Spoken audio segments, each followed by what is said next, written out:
because he wants you to think I changed my mind. Well, let me tell you straight up. I've never changed my mind about Iraq.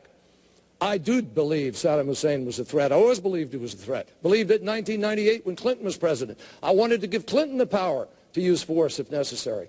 Took his eye off the ball off of Osama bin Laden. That's the kind of mindset that says sanctions were working.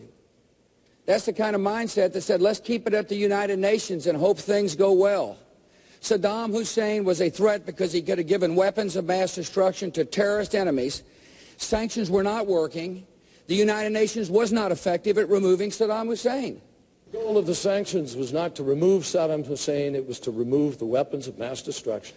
I talked to all of them to find out how serious they were about really holding Saddam Hussein accountable.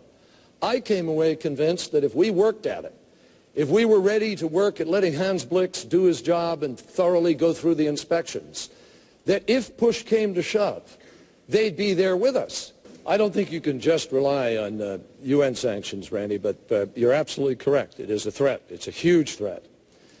And what's interesting is it's a threat that has grown while the president has been preoccupied with Iraq, where there wasn't a threat. I've never changed my mind about Iraq.